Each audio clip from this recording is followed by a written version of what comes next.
સ્વાગત કરું છું। આજે આપણે ધોરણ 10 ની અંદર યુનિટ નંબર 11 રચનાઓ જે તમે ધોરણ 8 9 થી શીખતા જણા છો। તમારા ધોરણ 10 માટે રચનાઓ ખૂબ જ મહત્વની છે। 4 માર્ક તમારે બેઠે બેઠા મેળવવા માટે છે। હોશિયાર છોકરાઓ છે એમને તો આખી વસ્તુ કરવાની છે, પરંતુ જે વીક સ્ટુડન્ટ છે એમના માટે પાસિંગ ગુણ મેળવવા માટે આ છે રચનાનું ચેપ્ટર છે સાવ ઈઝી છે। સાવ ઈઝી એટલે તમે 7મા 8મા 7મા ખાલી આપણે ડ્રો કરતા થોડું શીખ્યા હશે, પરંતુ 8 અને 9 માં આપણે ચેપ્ટર આવતા હતા જે વસ્તુ કરતા હતા સેમ ટુ સેમ છે। થોડુંક ધ્યાન આપીએ એટલે તમારે રચનાને 4 માર્ક મળી જાય। રચનાનો જે તમને પ્રશ્ન છે છેલ્લા વિભાગમાં પૂછાય છે, જેમ પ્રમેય આપણી પાસે ફિક્સ છે કે આ પ્રમાણે પૂછાય છે સેમ પ્રશ્ન રચનાઓની અંદર પણ બે સ્વાધ્યાય છે। બે સ્વાધ્યાયની અંદરથી તમારે કમ્પલસરી એક રચના પૂછાય અને દર વખતે સૌથી જાજી પૂછવાની શક્યતા જે છે એ સ્વાધ્યાય 11.1 ના આધારિત હોય છે, અથવા થોડીક આગળની જો પૂછે તો સ્વાધ્યાય 11.2 વાળી પૂછે, પણ એક રચના તમારે કમ્પલસરી પૂછાય અને 4 માર્ક તમારે કેવા મળે છે ઢોકળિયા માર્ક તમે મેળવી શકો છો। તો આપણને રચના સ્ટાર્ટ કરીએ તો રચના 11.1 એક્ઝામ્પલમાં આપી છે અને એના જે તમને સ્વાધ્યાય 11.1 માં પહેલા પ્રશ્ન આપી છે। 11.1 કે પહેલી કે આપણે કરીએ રચના 1। તો રચના 1 શું છે? રેખાખંડનું આપેલ ગુણોત્તરમાં વિભાજન કરો। ખાલી આટલું વિધાન આપેલું છે। જો પરીક્ષામાં આટલું જ વિધાન હોય તો પોતાની જાતે એક શું બનાવવું પડે? રેખાખંડ બનાવવું પડે, જેનું માપ પણ આપણે શું રાખવું પડે? જાતે રાખવું પડે, અને ગુણોત્તરમાં શું કરવું પડે? વિભાજન। ગુણોત્તર એટલે આપણને ખબર છે 5/7 થી પણ ગુણોત્તર અથવા 5/7 થી પણ શું થાય ગુણોત્તર। તો અહીંયા તમારે જાતે રકમ બનાવવી પડે। ટેક્સ્ટ બુકમાં આપણને સ્વાધ્યાય જ્યાં યુનિટ શરૂઆત થાય ત્યાં તમને આપેલું છે સ્વાધ્યાય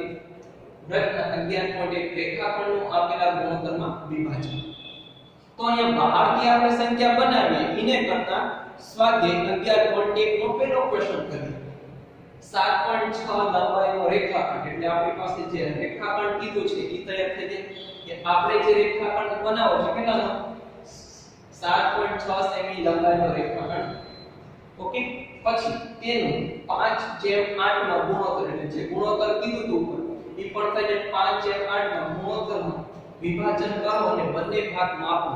ઓકે, બંને ભાગ માપવાના છે આપણે છેલ્લે કરશું, પણ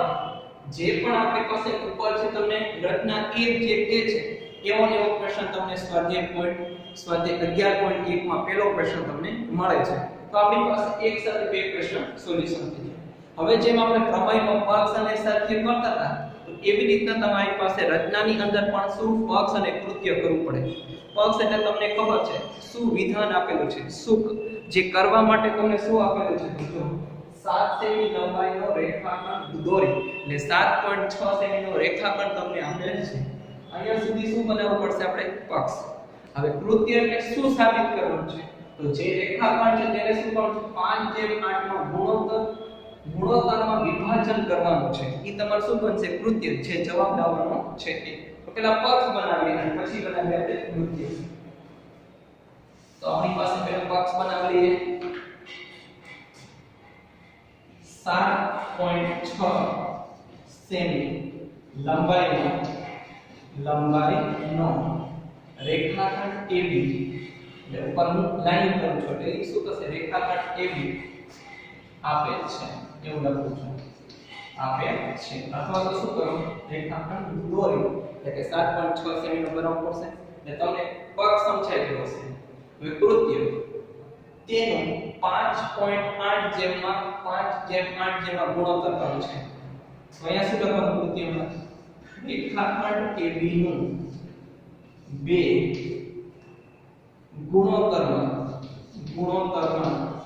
ગુણોત્તરમાં અથવા તો પૂછી આને સત્ય સાવ એમ કરવું। રેખાખંડ AB નું 5/8 ગુણોત્તરમાં વિભાજન કરો। ઓકે, તો આપણું વાત થઈ ગયું પક્ષ અને કૃત્ય બની ગયું। ઓકે, આ વિશે પક્ષ આપણને ખબર છે, પક્ષ કઈ રીતના તમને શું વિગત આપી છે 7.6 સેમી લંબાઈનો રેખાખંડ દોરી એટલે રેખાખંડ આપણે બનાવશું તો અહીંયા શું લખ્યું 7.6 સેમી નો રેખાખંડ AB આપેલ છે અથવા શું લખો બનાવો પછી જે તેનું એટલે રેખાખંડ AB કેટલામાં 5/8 ના ગુણોત્તરમાં વિભાજન કરવું છે તો રેખાખંડ AB નું 5/8 ગુણોત્તરમાં વિભાજન કરો ઘણા સ્ટુડન્ટ જોતા હશે તો ટેક્સ્ટ બુક ની અંદર પહેલી જે રચના છે ને રેખાખંડનો ગુણોત્તર એમાં તમને બે તમને આપેલી છે તો રચના 1 અને એની વૈકલ્પિક રચના તો વૈકલ્પિક જે છે ને તમને સૌથી ઈઝી રહેશે આપણે તો ગમે તેમ કરી માર્ક મેળવવો છે ગમે તેમ કરી માર્ક મેળવવાની વસ્તુ સાચી પણ સાચી રીતના સમજવી તો વૈકલ્પિક રીત જે છે ને એ તમારે બહુ સરસ રીતના સમજાશે તો હાલો આપણે સ્ટાર્ટ કરીએ આપણી રચના તો કઈ રીતના સ્ટાર્ટ કરશું જો 7.6 સેમી લંબાઈનો રેખાખંડ દોરો એટલે તમે સ્કેલનું એક્ઝેક્ટલી માપ કેટલું રાખવાનું છે 7.6 સેમી હું એમ સમજુ છું કે આ મારી પાસે 7.6 સેમી નો સ્કેલનું માપ મેં લીધું છે તમે એક્ઝેક્ટલી 7.6 લેજો અહીંયા a નામ આપી દો રેખાખંડને અહીંયા શું નામ આપી દો b ઓકે આ કેટલાનું છે 7.6 સેમી ઓકે તમારે એક્ઝેક્ટલી આનું માપ રાખવું હવે 5.8 નો ગુણોત્તર કરવાનો છે એટલે બે આપણે શું બનાવવું પડશે ખૂણા બનાવવો પડશે ખૂણા બનાવશું તો તેના આધારે શું બનાવી શકશું કિરણ બનાવી શકશું ઓકે તો તમારે ખૂણા કેટલાને બનાવવું પડે કાટખૂણા કરતા ઓછા હોય એટલે કેવા થશે લઘુકોણ તો 60 અંશનો ખૂણા બનાવવાનો બંને સાઈડ ખૂણા a પણ બનાવવાનો ખૂણો b તો કઈ રીતના આપણે 60 અંશનો ખૂણો બનાવી શકીએ તો પરિકલ્પમાં કોઈ પણ રાખી આટલું રાખશું તો પણ 60 થશે આટલું રાખશું તો પણ 60 થશે એ તો આપણને ખબર છે તો માપ સમ રાખી એક વખત a ઉપર પરિકલ્પ રાખી 60 અંશનો ખૂણો બનાવવું ઓકે જ્યાં અર્ધવર્તુળ રેખાખંડ AB ને છેદે આ જગ્યા પર છેદે છે ત્યાં પરિકલ્પ રાખી બીજું એક કિરણ બનાવવું તો આ ચાપ બનાવ્યું ઓકે તો આ ચાપના આધારે જે તમે ખૂણો આપણે બનાવી શકશું એ કેટલાનો બનાવી શકશું 60 હવે જેવી રીતના તમે ઉપરની સાઈડમાં ખૂણો બનાવ્યો એવી રીતના બીજો ખૂણો ક્યાં બનાવવાનો B પણ B ને ક્યાં બનાવવાનો નીચે જો B પર પરિકલ્પ રાખું છું અર્ધવર્તુળ બનાવું ઓકે અર્ધવર્તુળ બની ગયું હવે મારે આ સાઈડ પર ખૂણો બનાવવાનો પરિકલ્પ ક્યાં રાખીશ જ્યાં રેખાખંડ AB ને છેદતો હશે આ જગ્યા પર પરિકલ્પ રાખું છું ચાપ બનાવીશ તો આ જે ચાપ બનશે એ કેટલાની બનશે 60 હવે બંને બે ચાપ તૈયાર થઈ તેમાંથી સ્કેલનો ઉપયોગ કરી તમારે મોટું કિરણ બનાવવાનું છે જેમ કે મેં આ કિરણ બનાવું છું આ કિરણને નામ આપો અહીંયા x નામ આપી દો તેથી ખૂણો કયો બને x a b okay same વસ્તુ ઉપરની સાઈડમાં ખૂણો બનાવે એવી રીતના ક્યાં ખૂણો બનાવો નીચે આ ચાપને છે એવી રીતના ઉપર x છે તો અહીંયા શું નામ આપો y ઓકે તો આટલી વસ્તુ તમને સમજાઈ ગઈ હશે 7.6 સેમી નું શું બનાવો રેખાખંડ AB ઉપરની સાઈડમાં પણ 60 અંશનો ખૂણો બનાવો નીચેની સાઈડમાં પણ 60 અંશનો ખૂણો બનાવો અહીંયા તમને ડ્રો કરી દઉં છું 60 અંશ જેથી તમે જલ્દી ખ્યાલ આવે હવે શું કરવાનું છે આપણું જેમ કેટલું છે 5/8 તો આ ઉપરની સાઈડમાં 5 આપણે રાખશું નીચેની સાઈડમાં 8 અથવા તો ઉલટું લઈ શકો તમે ઉપરની સાઈડમાં 8 રાખો નીચેની સાઈડમાં 5 શું કરવાનું છે ચાપ કરવાની છે પરિકલ્પનું કોઈ પણ માપ રાખો પણ માપ સરખું રાખજો મોટું ની નાનું એક સરખું માપ રાખજો જે તમે માપ રાખો છો એ બધી ચાપ પૂરી ન થાય ત્યાં સુધી રાખવાનું તો હું આટલું ચાપ રાખું છું તો ઉપરની સાઈડમાં 5 જેમ રાખું છું નીચેની સાઈડમાં 8 તો 5 કઈ રીતના કરીશ આ a ઉપર પરિકલ્પ રાખી આ પહેલી ચાપ બનાવીશ ઓકે પછી પરિકલ્પનું માપ ચેન્જ કરવાનું નથી આ પહેલી ચાપ ઉપર પરિકલ્પ રાખી આ બીજી ચાપ કરીશ એટલે બે ચાપ થઈ બીજી ચાપ ઉપર પરિકલ્પ રાખી આ ત્રીજી ચાપ કરીશ આ ત્રણ ચાપ થઈ એના પર પરિકલ્પ રાખી આ ચોથી ચાપ કરીશ એના પર કરીશ તો પાંચમી ચાપ કરીશ તો કુલ 5 ચાપ થઈ ગઈ 1 2 3 4 અને 5 સેમ વસ્તુ ઉપરની સાઈડમાં આપણે 5 રાખ્યા છે નીચેની સાઈડ પર કેટલા રાખવાના છે 8 પરિકલ્પનું માપ ચેન્જ કરવાનું નથી b ઉપર તમારી પાસે પરિકલ્પ રાખી આ પહેલી ચાપ છે ને પહેલી ચાપ જોઈ શકો છો પહેલી ચાપ ઉપર પરિકલ્પ રાખી આ બીજી ચાપ ઉપર પરિકલ્પ રાખી આ ત્રીજી ચાપ ઉપર રાખી આ ચોથી ચાપ બનશે એવી રીતના પાંચમી ચાપ બનશે પાંચમી ચાપ ઉપર પરિકલ્પ રાખી આ છઠ્ઠી બનશે 6 ઉપર પરિકલ્પ રાખશો એટલે સાતમી બનશે અને 7 ની ઉપર કરશો એટલે 8 મીટર બનશે 1 2 3 4 5 6 7 8 ઓકે આટલી વિગત તૈયાર થઈ ગઈ પછી આને નામ આપીશું તો આ કયું કિરણ છે ax તો હું આને નામ આપી શકું આ પહેલી ચાપ છે તો આને શું નામ આપું a1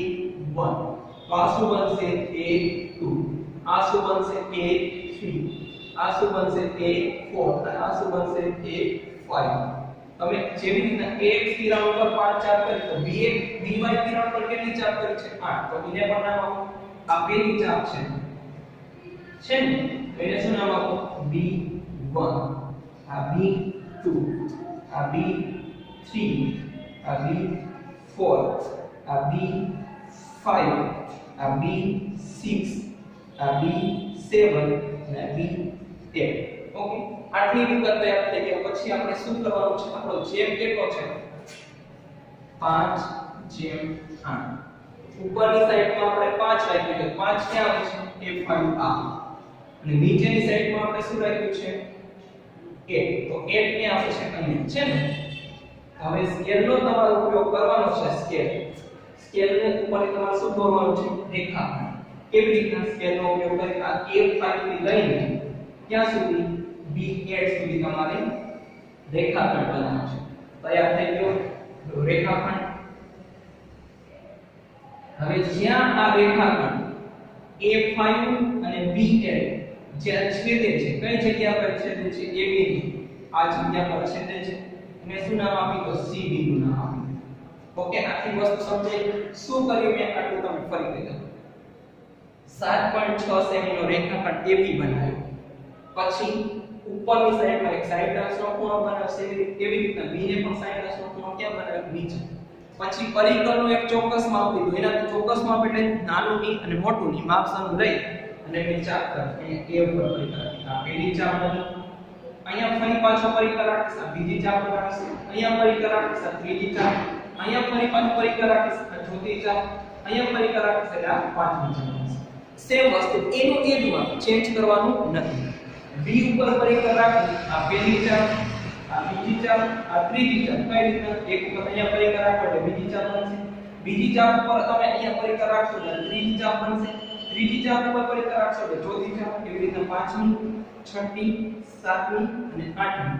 શું નામ આપો A1 A2 A3 A4 અને A5 નીચે B1 B2 B3 B4 B5 B6 7 8 પછી તમારું જેમ શું છે 5 જેમ 8 તો આ A5 એ શું થશે 5 અને B8 શું થશે 8 સ્કેલ ને લઈને તમે શું કરશો રેખાખંડ કાઢો જ્યાં રેખાખંડ તમારી પાસે A1 A5 અને B8 જ્યાં છેદે છે રેખાખંડ AB એને શું નામ આપ્યું C ઓકે હવે તમારી આકૃતિ ઓકે થઈ હવે આપણે શું કીધું બંને ભાગ માપો બંને ભાગ એટલે અમારે સ્કેલ થી લઈને આ બંને ભાગ માપવાના છે કયો ભાગ માપવાનો છે A થી લઈને C સુધીનું અંતર કેટલું A થી લઈને C સુધીનું અંતર કેટલું થાય અને C થી લઈને B સુધી અથવા B થી લઈને C સુધી એટલે BC નું અંતર તમારે માપવાનું છે અને આ અંતર તમારે માપવાનું છે A થી લઈને C સુધી એટલે સ્કેલ મૂકી માપવાનું છે અને B થી લઈને C સુધીનું અંતર માપવાનું સપોઝ કે મારું અંતર કદાચ આવું થાય હું ખાલી જસ્ટ મૂકું છું આ 2.9 જસ્ટ ખાલી મૂકું છું મારું ચોક્કસ અંતર નથી તમે સ્કેલ થી માપજો કારણ કે મેં આ AB નું માપ કોઈ ચોક્કસ લીધું નથી પણ તમે 7.6 નો લેજો અને BC બરાબર કદાચ મેં માનું 4.7 તો મેં અંદાજે મૂક્યું છે મારા પ્રમાણે તમે AC ઉપર સ્કેલ રાખજો આ કેટલો અંતર થાય BC ઉપર સ્કેલ રાખજો કેટલો અંતર થાય તમારે લખવાનું છે ઓકે તો આ તમારી થઈ ગઈ રચના હવે આપણે જોયેલા રચનાના મુદ્દા રચના તૈયાર થઈ ગયા પછી આપણે હવે જોવાના છે રચનાના મુદ્દા એટલે તમારે શું કરવાનું પેલા પગ સાથે પછી તમારે આકૃતિ કરજો અને નેક્સ્ટ પેજ પર વ્યવસ્થિત રીતના રચનાના મુદ્દા બનાવવાના તો રચનાના મુદ્દા જેમ આપણે આકૃતિ બનાવી છે એ રીતે તમારી પાસે શું બને રચનાના મુદ્દા પહેલી વખત તમને હિન્ટ આપું છું તમે રચનાના મુદ્દા કઈ રીતે બનાવી શકો છો અને અહીંયા જે આપણે આ AC નું માપ અને BC નું માપ જે આપ્યું હતું કે તમારે અહીંયા જગ્યા પર લખી એટલે 7.6 છે ઉપર શું લખવાનું 2.9 આ AC નું જેટલું માપ આવતું છે અહીંયા લખો અને BC નું માપ જેટલું આવતું છે અહીંયા લખો ઉપર શું લખવાનું સેમી એવું દર્શાવવાનું પછી જો આપણે રચના મુદ્દા તો રચનાના મુદ્દા આપણે શરૂઆતમાં આકૃતિમાં શું બનાવ્યું 7.6 સેમી નું શું બનાવ્યું રેખાખંડ AB તો અહીંયા શું લખ્યું રચનાનો પહેલો પોઈન્ટ રેખાખંડ AB સામસામેની બાજુ એટલે અહીં તમારે એક્સ્ટ્રા પોઈન્ટ મૂકી શકો છો રેખાખંડ AB 7.6 સેમી લે સામસામેની બાજુએ કિરણ ક્યુ બનાવ્યું AX અને કિરણ શું બનાવ્યું BY કેટલા અંશના ખૂણા બનાવ્યા 60 ના તેથી આપણે લખવાનું રેખાખંડ AB ની સામસામેની બાજુએ કિરણ AX અને BX શું બનાવો દોરો અને એક્સ્ટ્રા પોઈન્ટ આમ લખી શકો છો BXY આ BX આ BAY કેટલા અંશનો થાય છે 60 એટલો આપણે B ખૂણો પણ 60 નો બનાવ્યો તો શું લખવાનું ઇક્વલ ટુ ABY બરાબર 60 એ પહેલો સમ પછી આપણે શું કર્યું તો આ AX કિરણ ઉપર 5 બિંદુ મૂક્યા તો અહીં લખવાનું કિરણ AX પર 5 બિંદુઓ ક્યાં ક્યાં A1 A2 A3 A4 અને A5 બનાવો અને BY પર કેટલા બિંદુ મૂક્યા 8 B1 B2 B3 તો જો BY પર 8 બિંદુઓ B1 B2 B3 dash dash B8 જો તમારે આમ લખવાની ઈચ્છા હોય કે B1 B2 B3 B4 B5 B6 B7 B8 તો પણ આલે થોડા બિંદુ લખી છેલ્લું બિંદુ તમે લખી શકો ઓકે બનાવો આટલી રીતે તમને ખ્યાલ આવે જેનું માપ એક સરખું છે કારણ કે અહીંયા જે ચાપ લીધી છે આના ઉપર પરિકર રાખ્યું એના ઉપરથી બીજી ચાપ એના ઉપર સેમ અહીંયા જે પરિકરનું માપ હતું એ જ વસ્તુ અહીંયા રાખેલું છે તેથી શું બને આપણી પાસે A1 આ બંનેનું માપ સરખું હશે કોને જેટલું A2 અને A3 જો અહીંયા તમે પરિકર રાખ્યું તો આ પહેલી ચાપ એટલે આટલું જ માપ રાખ્યું હવે A1 પર મૂક્યું બીજી ચાપ તો આ બધાના માપ કેવા હશે સરખા તો શું લખવાનું A1 A1 A2 એ બધાના માપ કેવા છે સરખા તમે હજી આખી પ્રોસેસ કરી શકો છો A1 A1 A2 A2 A3 પણ તમે આટલું શોર્ટમાં લખી દેશો તો પણ હાલશે સેમ વસ્તુ આગળ મેં શું લખ્યું ડેશ ડેશ સેમ વસ્તુ ઇક્વલ ટુ કરી જે અહીંયા શું કરવાનું બરાબર કારણ ઉપર છેડનું માપ હશે એનું ક્યાં હશે નીચે B1 જો B1 બરાબર B1 B2 B2 B3 જો B1 બરાબર B1 B2 થાય એટલે જો તમાર બંને સાઈડના માપ કેવા છે સરખા છે ઓકે પછી આપણે શું કર્યું A5 અને B8 નો શું બનાવ્યો રેખાખંડ તો શું લખો B8 અને A5 ઓકે બનાવો તો